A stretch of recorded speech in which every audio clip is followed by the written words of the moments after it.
What's up, high levelers? My name is Andrew, and today I'm going to walk you through multi-O authentication for marketplace apps. This may sound super confusing, but really all this means is that we can actually connect multiple external accounts to one marketplace installation inside of a sub account. Let me show you some common use cases and how this works. So we can head over to a sub account and then go to the app marketplace and then go to installed apps. We can then look at all the different apps that we have installed. We're going to go ahead and pick this one. Now, typically with most app installations, you install just to one sub account directly, and each sub account has their own install. But with multi-OAuth, the provider of the app can actually decide if they want to allow you to connect to multiple external accounts, which you'll see right next to this overview button. Inside your app, it'll look a little bit like this. You'll see an external connection button, which allows you to pick which accounts you have connected and add multiple accounts by clicking add account on the right-hand side. So this allows you to connect multiple accounts with multiple emails on one sub account. Now, a pretty common use case of this is, let's say we have an app that allows us to do iMessaging. Now, an example of a use case where this is really useful is, let's say we have an app like this app, WhatSnap, which allows us to do iMessaging inside of GoHighLevel, and we want to have it set up for maybe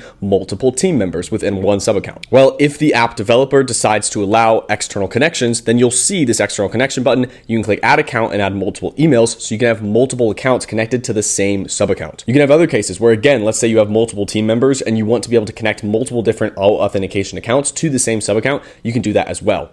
Maybe you have cases where you're connecting to Facebook accounts or ad accounts or Google ad accounts, and you want to connect multiple accounts to all manage inside of one sub account. You can do that as well using this. Again, the developer does have to turn on external connection within their app in order for this to be seen for their users, so keep that in mind. Now, if you're a developer out there and you want to use multi-OAuth support for your apps, make sure that you either create a new app or update your existing app to add multi-authentication to the app itself, and then it's smart to tell your users to reinstall the app so that way it loads that multi-authentication within the actual app marketplace infrastructure. And of course, if you don't want to use multi-authentication, you don't have to. You can still use just one authentication point with your users, but this can be super helpful for those use cases that I just described. If you have any questions about the app marketplace or developing apps like this and using multi-authentication, feel free to drop them in the comments. We'll always help you out. As always, if you have any questions about this or anything regards to the app marketplace or GoHighLevel in general, just drop it in the comments below or check out the help doc. As always, my name is Andrew, and thank you very much for watching.